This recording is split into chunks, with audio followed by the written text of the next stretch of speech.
اعوذ باللہ من الشیطان الرجیم بسم اللہ الرحمن الرحیم ربی ادخلنی مدخل صدق واخرجنی مخرج صدق واجعل لی من لدنک سلطانا نصیرا اللہم صلی علی سیدنا محمد وعلی آلہ وصحابہ وزواجہ وبارک وسلم۔ تمام دوستوں کو السلام علیکم ورحمۃ اللہ۔ پچھلی ایپیسوڈ میں ہم نے بات کی تھی کہ حدیث کی حجیت کیا ہے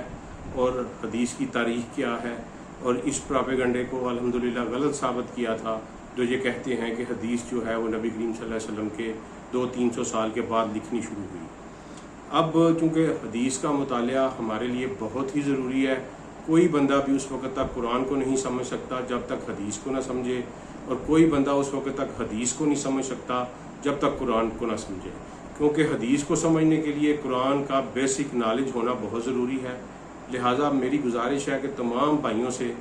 کہ وہ بغیر کسی تفریق کے جو آپ کو پڑھنے میں گرامر میں ایزی اور اچھا لگتا ہے وہ ترجمہ پڑھیں، اور پھر اس کو کوانسائڈ کریں۔ آپ احادیث کی پیور بکس پڑھیں، مثلا آپ بخاری پڑھیں، آپ مسلم پڑھیں، ترمذی پڑھیں، جو پیور بکس ہیں ہماری وہ پڑھیں۔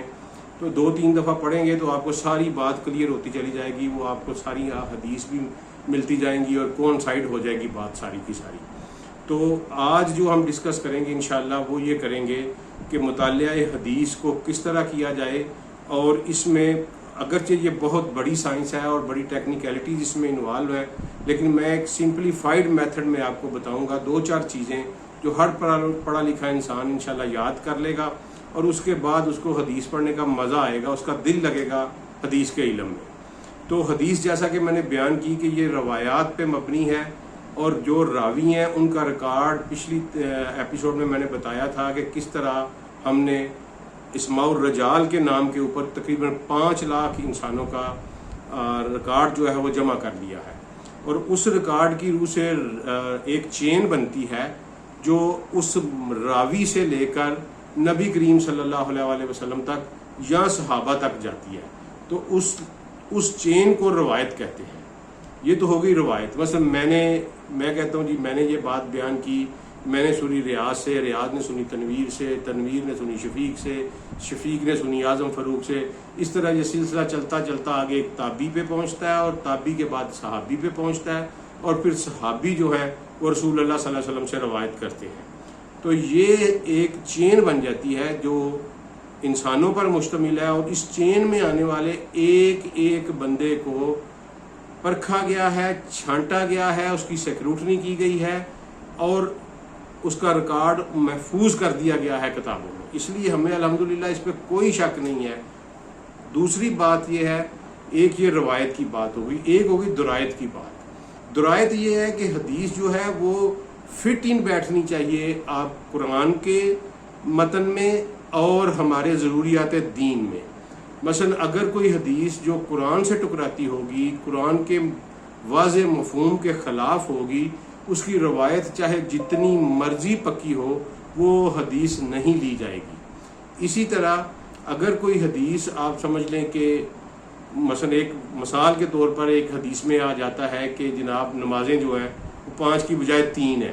تو یہ ایک تواتر جو نبی صلی اللہ علیہ وسلم کی سنت اس امت میں منتقل تواتر کے ساتھ ہوئی ہے، اگر کوئی حدیث اس کے خلاف بھی آئے گی تو اس کی روایت جتنی مرضی سٹرانگ ہو اس کو قبول نہیں کیا جائے گا۔ یعنی قرآن کے متن کے خلاف اور ضروریات زندگی، ضروریات دین جو ہیں ان کے خلاف جو روایت ہے اس کو چاہے جتنی مرضی مضبوط روایت ہو، سند جتنی مرضی مضبوط ہو، اس کو قبول نہیں کیا جائے گا۔ یہ روایت اور درایت میں فرق ہے۔ اس کے بعد ہم آ جاتے ہیں کہ روایت کے لحاظ سے حدیث کی کتنی قسمیں ہیں اور وہ کیا کیا ہیں۔ آپ نے اکثر علماء سے یا جمعہ کی نماز میں جو تقریر وغیرہ ہوتی ہے عیدین میں یا کسی سے بات کرتے ہوئے سنا ہوگا کہ یہ جو حدیث ہے یہ ضعیف ہے، یہ صحیح ہے، یہ حسن ہے، یہ موضوع ہے۔ تو یہ ہوتی کیا ہے اور ان میں فرق کیا ہے، تو وہ میں آج آپ کو بیان کرتا ہوں۔ روایت کے پرکھنے کے حساب سے، اس کے معیار کے حساب سے اس کی 4 اقسام ہیں حدیث کی۔ نمبر 1 صحیح حدیث، نمبر 2 حسن حدیث، نمبر 3 جو ہے وہ ہے ضعیف حدیث، اور نمبر 4 جو ہے وہ ہے موضوع حدیث۔ صحیح حدیث کس کو کہتے ہیں کہ اس میں جتنے بھی راوی آتے ہیں جتنے روایت کی جتنی بھی چین ہے وہ تمام کے تمام اچھی شہرت کے حامل ہوں، وہ سچے ثابت ہونا، معاشرے سے ان کا ثابت ہونا سچا ہو چکا ہو، ان کے حالات بالکل واضح ہوں، وہ مجہول نہ ہوں کہ ان کا پتہ نہ ہو کس خاندان سے ہیں، کس قبیلے سے ہیں، اور ساتھ ساتھ ان کی ملاقات اگلے راوی سے ثابت ہو، ان کا زمانہ اور اس سے اگلے راوی کا زمانہ سیم ہونا چاہیے، تب کہیں جا کر اس روایت کو ہم صحیح روایت کہتے ہیں۔ میں ریپیٹ کر دیتا ہوں کہ روایت کی چین میں جتنے بندے آتے ہیں ان کا کردار، ان کا حافظہ، ان کی شہرت اور ان کا زمانہ جو ہے وہ اپنے سے اگلے راوی کے ساتھ ملا ہوا ہونا چاہیے، کردار ٹھیک ہونا چاہیے، شہرت ٹھیک ہونی چاہیے، معاملات میں ٹھیک ہونے چاہیے، اور ان کے خاندان کے بارے میں معلوم ہونا چاہیے کہ یہ بندہ کون ہے۔ جو اس معیار پہ پورے اترتے ہیں وہ تمام کے تمام راوی، اگر ایک بھی اس میں جو ہے معیار پہ پورا نہیں اترے گا تو اس حدیث کو صحیح نہیں کہا جائے گا۔ یہ اتنا ٹائٹ اور سمجھ لیں کہ اتنا سخت سیکروٹنی کا پروسیس ہے کہ فرض کریں 15 راوی ہیں یا 10 راوی ہیں، تو ان میں سے اگر ایک بندہ بھی تھوڑا سا بھی مشکوک ہو گیا ہے تو ہمارے محدثین نے اس کو صحیح حدیث میں نہیں اٹھایا۔ یہ ہے صحیح حدیث کا مرتبہ۔ صحیح حدیث کے بعد آ جاتی ہے حسن حدیث۔ حسن حدیث میں یہ ہے کہ وہ تمام راوی ان کا کردار بالکل ٹھیک ہو، ان کی شہرت بالکل ٹھیک ہو، اور ان کا زمانہ اپنے سے اوپر والے راوی کے ساتھ متصل ہو، لیکن کسی ایک راوی کے حافظے کے بارے میں کوئی شکایت پیدا ہو جائے کہ یہ بندہ تھوڑا سا حفظ کرنے میں کمزور تھا، تو اس کو بھی صحیح سے نیچے حسن میں لے کے آتے ہیں۔ میں نے آپ کو بتایا کہ بڑا سخت معیار ہے الحمدللہ، یعنی کہ 10 راویوں میں سے اگر کسی ایک راوی کے بارے میں بھی یہ اطلاع مل گئی کہ اس کا حافظہ تھوڑا سا کمزور ہے، باقی وہ سب کچھ ٹھیک ہے، وہ دیانت دار ہے، وہ ایمانت دار ہے، وہ اچھی شہرت کا عمل ہے، اس کے قبیلے کا پتہ ہے، اس کا زمانہ متصل ہے، لیکن اگر اس کا حافظہ تھوڑا سا کمزور ہے تو اس کو حسن کے درجے پہ لے کے آتے ہیں۔ اس کے بعد آ جاتی ہے ضعیف حدیث۔ ضعیف حدیث میں یہ آ جاتا ہے کہ اگر کوئی ایسا راوی آ جائے جو مجہول ہو، مثلا اس کے آباء و اجداد کا، اس کے قبیلوں کا پتہ نہ چلے، کوئی ایسا راوی اس میں آ جائے جس کے بارے میں یہ تھوڑا سا شک بھی ہو جائے کہ اس نے زندگی میں کبھی جھوٹ بولا تھا، کسی نے معاملہ خراب کیا تھا، اور یا اس کے زمانے کے تسلسل میں بریک آ جائے، یعنی متصل نہ رہے، اس سے وہ یہ ثابت نہ ہو سکے کہ یہ اپنے سے اگلے راوی والے زمانے میں موجود تھا۔ مثلا اگر کوئی بندہ صحابی کے بعد کا راوی ہے تو اس کو تابع ہونا چاہیے، اس زمانے میں اس کی تاریخ پیدائش، اس کی تاریخ وفات اس زمانے میں آنی چاہیے جس میں صحابہ کرام رضوان اللہ علیہم اجمعین اس زمین پر موجود تھے۔ تو اگر اس میں سے کوئی ایک فالٹ بھی آ جاتا ہے تو اس کو ہم ضعیف حدیث کہتے ہیں۔ اس کے بعد آ جاتی ہے موضوع حدیث۔ موضوع، یہ اردو والا موضوع خیال نہ کریں، اس کا اردو میں بالکل الٹ مطلب ہے۔ عربی میں موضوع حدیث کہتے ہیں من گڑت کو، جھوٹی کو۔ موضوع حدیث وہ حدیث ہوتی ہے جو من گڑت ہوتی ہے، جس کے بارے میں تمام کے تمام راوی مشکوک ہوتے ہیں، اور ہمارے مفسرین نے اس کے اوپر باقاعدہ فتویٰ لگا کے ہماری کتابوں میں سے چھانٹ کر علیحدہ کر دی ہوئی ہیں۔ اس لیے یہ بات بالکل ٹھیک ہے کہ یہ کرائم ضرور ہوا ہے،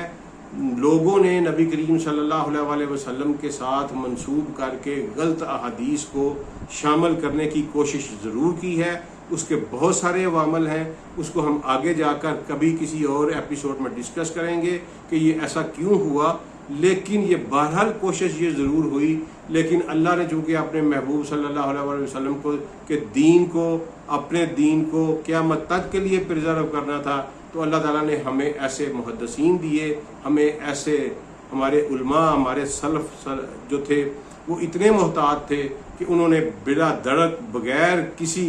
لیل و حجت کے، بغیر کسی لگی لپٹی کے، بغیر کسی مسلط پسندی کا شکار ہوتے ہوئے انہوں نے کتابوں میں سے نکال کے الگ کر کے رکھ دیا کہ جناب یہ احادیث جو ہیں یہ موضوع ہیں، یہ من گڑت ہیں، اور یہ جو ہے یہ ضعیف ہے، یہ حسن ہے، یہ صحیح ہے۔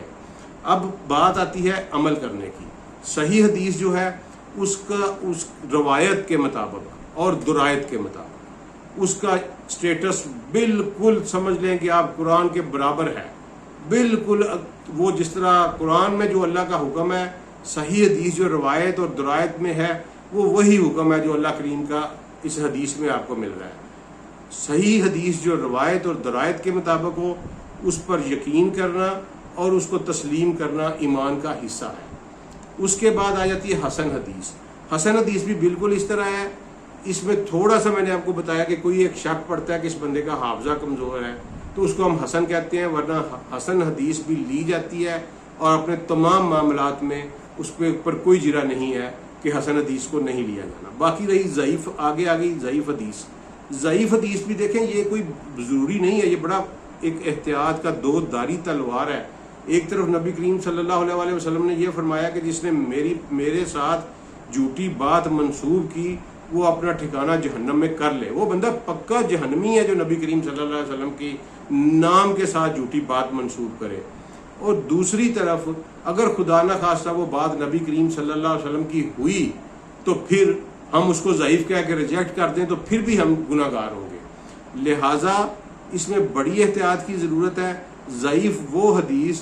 جس میں خیر اور برکت ہو، جس میں خوشخبری دی جائے، جس میں نبی کریم صلی اللہ علیہ وسلم اپنی امت کی فلاح کا کوئی بات کریں، اس کا راوی اگر ضعیف بھی ہوگا تو وہ حدیث تسلیم کی جائے گی۔ لیکن اگر کوئی ضروریات دین کی حدیث ہے، کوئی عقائد کے بارے میں حدیث ہے، کوئی اسلام کے اور کفر کے مابین جو ہمارے فرق ہیں ان کو کوئی واضح کر رہی ہے اور اس کی روایت کمزور ہے تو وہ جناب والا بالکل نہیں لی جائے گی، اس کو ضعیف قرار دے کے علیحدہ رکھ دیا جائے گا۔ لیکن خیر و برکت والی، خوشخبری والی اور امت کی فلاح والی احادیث جو ہیں وہ ضعیف بھی ہوں تو ان کے لینے میں کسی قسم کا کوئی حرج نہیں۔ اس کی وجہ یہ ہے، دیکھیں یہ ایک سمجھ لیں کہ سوشل سروے کی بنیاد کے اوپر، ایک پیٹنٹ سوشل سروے کی بنیاد کے اوپر یہ ہوا ہے۔ تو اس میں اگر کسی راوی کے بارے میں یہ بات آ جاتی ہے کہ جناب یہ متصل نہیں ہے تو ہو سکتا ہے وہ بات نبی صلی اللہ علیہ وسلم نے صحیح کہی ہو، لیکن زمانہ جو ہے وہ نہ ملا ہو، بات ٹھیک ہو، وہ پہنچ گئی ہو، تو اس لیے ہم ایز سچ 100% ریجیکشن جو ہے ضعیف احادیث کی نہیں کرتے اور یہ نہیں کرنی چاہیے۔ ان کو جانچ پرکھ کے ان کی ریجیکشن کرنی چاہیے۔ اس کے بعد آ جاتی ہے موضوع حدیث۔ میں نے آپ کو بتایا من گھڑتا ہے، اس پہ بالکل قطعی کسی قسم کی کوئی توجہ دینے کی ضرورت نہیں ہے، ان کو سائڈ پہ رکھ دینا چاہیے۔ اور یہ ایک اچھا کام ہے کہ کھوٹا اور کھرا ہمیشہ کے لیے نتار کے رکھ دیا ہے ہمارے محدثین نے۔ اس کے بعد باقی اس ساری روایت کے اوپر ہم نے درایت کو دیکھنا ہے کہ یہ حدیث حسن، صحیح حدیث، حسن حدیث، ضعیف حدیث، یہ بالکل درایت کے اوپر پوری اترتی ہو، یہ بالکل اس فریم ورک میں آتی ہو قرآن پاک کے بھی اور ضروریات دین کے اوپر بھی، تو پھر ہم اس کو مانیں گے۔ اس کے بعد آ جاتا ہے کہ جناب والا حدیث کی جو قول کے حساب سے جو ہے وہ اقسام کتنی ہے، تو اس میں بھی میں آپ کو بتا دیتا ہوں کہ اس میں بھی 4 ہی اقسام ہیں، اور اس کی میں وضاحت بھی کر دیتا ہوں، پھر یہ مضمون جو ہے وہ مکمل ہو جائے گا اور آپ کو انشاءاللہ ساری سمجھ آ جائے گی۔ میں اینڈ پہ سارے کو ریپیٹ بھی کر دوں گا۔ ایک حدیث ہوتی ہے حدیث قدسی، اس کے بعد حدیث ہوتی ہے حدیث مرفوع، اس کے بعد ہے حدیث موقوف، اس کے بعد ہے حدیث مقطوع۔ یہ 4 آپ نے یاد، جس طرح آپ نے روایت میں یہ یاد رکھنا ہے کہ صحیح، حسن، ضعیف اور موضوع، اسی طرح کلام میں بھی آپ نے یاد رکھنا ہے کہ حدیث قدسی، حدیث مرفوع، حدیث موقوف اور حدیث مقطوع۔ اب حدیث قدسی سب لوگوں نے سنا ہوگا۔ حدیث قدسی اس حدیث کو کہتے ہیں جس میں روایت چلتی چلتی اوپر کی طرف چلتی نبی کریم صلی اللہ علیہ وسلم سے ہوتی ہوئی اللہ تک پہنچتی ہے۔ میں ریپیٹ کر دیتا ہوں کہ روایت نیچے سے اوپر کو چلتی ہوئی نبی کریم صلی اللہ علیہ وسلم سے ہوتی ہوئی اللہ کو پہنچتی ہے۔ اگر کوئی اور بندہ نبی کریم صلی اللہ علیہ وسلم کے بغیر یہ بات کرے کہ اللہ نے یہ فرمایا ہے اور بات وہ قرآن میں نہ ہو تو وہ بالکل جھوٹی اور موضوع بات ہوگی، کیونکہ اللہ سے خطاب نبی کریم صلی اللہ علیہ وسلم کا ہے صرف، اور جو بات قرآن میں موجود نہیں اس کے باوجود اگر آقا صلی اللہ علیہ وسلم کہتے ہیں کہ اللہ نے یہ فرمایا ہے تو بالکل اللہ نے وہی فرمایا ہے۔ تو اس حدیث قدسی میں روایت کا نیچے سے اوپر کی طرف چل کے نبی کریم صلی اللہ علیہ وسلم سے ہوتے ہوئے اللہ تک پہنچنا، تو اس روایت کو ہم حدیث قدسی کہتے ہیں، جس میں مثال دے دیتا ہوں کہ آقا صلی اللہ علیہ وسلم نے فرمایا کہ اللہ نے یہ کہا ہے، پھر وہ صحابی کہتے ہیں جی میں نے آقا صلی اللہ علیہ وسلم سے سنا، آقا صلی اللہ علیہ وسلم نے فرمایا کہ اللہ نے یہ کہا ہے۔ اس طرح یہ چین چل پڑتی ہے، آقا صلی اللہ علیہ وسلم سے ہوتی ہوئی اللہ تک پہنچتی ہے، اس کو حدیث قدسی کہتے ہیں۔ حدیث مرفوع کس کو کہتے ہیں؟ حدیث مرفوع اس کو کہتے ہیں جو چین نیچے سے اوپر کو چلتی ہوئی نبی کریم صلی اللہ علیہ وسلم تک پہنچتی ہے، اور جس میں صحابی جو ہیں یہ بات بیان کرتے ہیں کہ میں نے یہ بات نبی کریم صلی اللہ علیہ وسلم سے سنی، یا میں نے نبی کریم صلی اللہ علیہ وسلم کو یہ کرتے ہوئے دیکھا، یا نبی کریم صلی اللہ علیہ وسلم کی موجودگی میں یہ کام ہوا اور انہوں نے منع نہیں فرمایا۔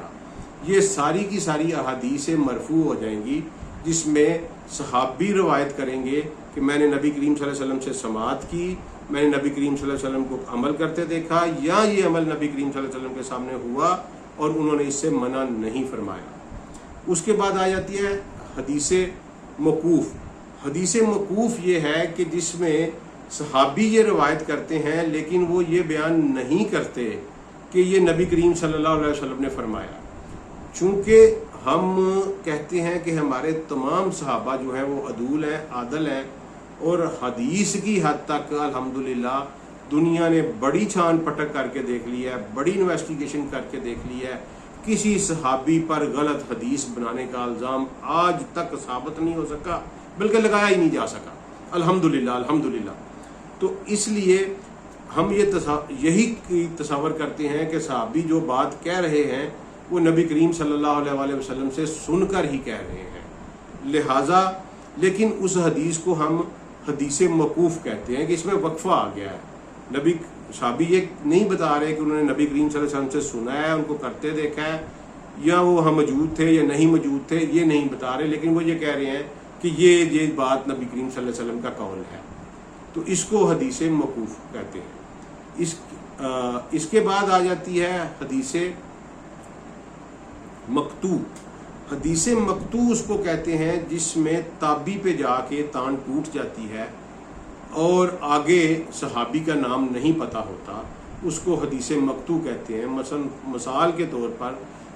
سیدنا حسن بصری جو بہت بڑے تابعی ہیں، امام جعفر صادق کو لے لیں، وہ بھی بہت بڑے تابعی ہیں۔ امام جعفر صادق اگر یہ روایت بیان کریں کہ نبی صلی اللہ علیہ وسلم نے یہ بات بیان فرمائی، تو ظاہر ہے امام جعفر صادق نے تو نبی کریم صلی اللہ علیہ وسلم کا دور نہیں پایا، اب درمیان میں کوئی صحابی ہونا چاہیے تھا، لیکن ہم یہ گمان کرتے ہیں کہ امام جعفر صادق نے اگر صحابی کا نام نہیں لیا تو وہ کوئی ان سے چھوٹ گیا ہوگا یا لکھنے والے نے لکھا نہیں ہوگا۔ امام جعفر صادق نبی کریم صلی اللہ علیہ وسلم پر یہ جھوٹ نہیں باندھ سکتے، لہذا یہ حدیث جو ہے یہ نبی صلی اللہ علیہ وسلم نے بالکل فرمایا ہوگا، اور امام جعفر صادق تک یہ کسی نہ کسی صحابی کے توسط سے ضرور پہنچی ہوگی، لیکن وہ نام چونکہ ریکارڈ میں نہیں آ سکا، اس لیے ہم اس کو حدیث مقطوع کہتے ہیں۔ تو جس میں تابعی کے اوپر جا کے تو تان ٹوٹ جاتی ہے اور آگے جا کے وہ نہیں ہوتا۔ تو اس بنیاد کے اوپر یہ چار جو ہیں کلام کی حیثیت سے احادیث کی جو قسمیں ہیں وہ بنتی ہیں۔ اس کے بعد سب سے بڑا فریم ورک کہ جو بات نبی کریم صلی اللہ علیہ وسلم کی شان کے خلاف ہوگی، ان کی توہین کے زمرے میں آتی ہوگی، جو نبی کریم صلی اللہ علیہ وسلم کے اہل بیت کے بارے میں توہین کی بات ہوگی، یاد رکھیے گا کہ اہل بیت میں نبی صلی اللہ علیہ وسلم کی اولاد مبارکہ بھی شامل ہے، نبی صلی اللہ علیہ وسلم کے کزن بھی شامل ہیں، اور نبی کریم صلی اللہ علیہ وسلم کی ازواج مطہرات بھی شامل ہیں۔ لہٰذا کوئی بھی حدیث جو ان کی شان کے خلاف ہو، ان کی توہین پر مبنی ہو، وہ چاہے جتنی مرضی سٹرانگ ہو، اس کو تسلیم نہیں کیا جائے گا۔ یہ ایک حدیث کو سٹڈی کرنے کا ایک سمپل سا پیٹرن ہے اس کے اوپر آپ جب سٹڈی کریں گے تو آپ کو بڑا مزہ آنا شروع ہو جائے گا، آپ کو خود پتہ چلنا شروع ہو جائے گا کہ یہ بات کس معیار کی ہے، یہ بات کس معیار کی ہے، اور آپ پھر داد دیے بغیر نہیں رہ سکیں گے۔ جو کہ کام ہمارے سلف نے، ہمارے بزرگوں نے کیا، اللہ تعالیٰ ان کو جزائے خیر دے، اللہ تعالیٰ ان پر لاکھوں کروڑوں رحمتیں نازل فرمائے اور ان کی قبروں کو ٹھنڈا رکھے، ان کے درجات بلند کرے کہ انہوں نے ہمارے لیے دین کی راہ کو آسان کیا اور ہمارے اوپر احسان کیا۔ تو میں دوبارہ سم اپ کر دیتا ہوں کہ حدیث کی روایت کے لحاظ سے سب سے پہلے صحیح، پھر حسن، پھر ضعیف، پھر موضوع، یہ 4 اقسام ہیں۔ درایت کے لحاظ سے حدیث کا قرآن کے فریم ورک میں اور ضروریات دین کے فریم ورک میں ہونا ضروری ہے، چاہے اگر وہ قرآن کے فریم ورک میں نہیں ہے، قرآن کی کسی واضح بات سے ٹکراتی ہے تو جتنی مرضی سٹرانگ سند ہوگی وہ حدیث نہیں لی جائے گی۔ اس کے بعد کلام کے لحاظ سے 4 اقسام ہیں: حدیث قدسی، حدیث مرفوع، حدیث موقوف، حدیث مقطوع، اور اس کے ساتھ ساتھ سب سے بڑا پیرامیٹر کہ اگر کوئی حدیث نبی کریم صلی اللہ علیہ وسلم کی شان کے بارے میں، گستاخی کے بارے میں نکلے، نبی صلی اللہ علیہ وسلم کی ذات کو متنازع بنائے، نبی کریم صلی اللہ علیہ وسلم کے اہل بیت رضوان کے جو ہیں ان کے بارے میں ہو، ان کی ازواج مطہرات کے بارے میں ہو، تو اس کی روایت چاہے جتنی مرضی سٹرانگ ہو، ہم اس کو تسلیم نہیں کریں گے۔ یہ ایک سیدھا اور سمپل سا اصول ہے حدیث بیان کرنے کا۔ مجھے امید ہے کہ دوست جو ہیں وہ اسے انجوائے بھی کریں گے اور انشاءاللہ حدیث کے ساتھ اپنا ربط بھی قائم کریں گے، تو آپ کو مزہ آنا شروع ہو جائے گا۔ میری اینڈ میں یہی گزارش ہے کہ اس چینل کو ضرور سبسکرائب کریں، میری حوصلہ افزائی ہوگی۔ اس کا مقصد کوئی اور نہیں، صرف آپ دوستوں کے ساتھ گپ شپ لگانا، اور جو میں نے پچھلے 20 سالوں میں ریسرچ کی ہے، جو میں نے اسٹڈی کیا ہے، اس کا جو نچوڑ ہے، اس کو صرف اس حوالے میں جو ہمارے دور کے فتنے ہیں اس کے حوالے سے آپ تک پہنچانا، اور کوئی مقصد نہیں اس چینل کا۔ آگے ہم انشاءاللہ شروع کرنے جا رہے ہیں دجال کے بارے میں۔ دجال کے بارے میں ہم پوری سیریز کریں گے، اور یہ میں نے ضروری سمجھا تھا کہ حدیث اس سے پہلے آپ کو بتا دوں، اس کی اہمیت بھی بتا دوں، تاکہ کیونکہ دجال کا چیپٹر سارے کا سارا احادیث کے اوپر مبنی ہے، تو ہم اس کے بارے میں مزید پھر تفصیلی گفتگو کر سکیں۔ السلام علیکم ورحمۃ اللہ وبرکاتہ۔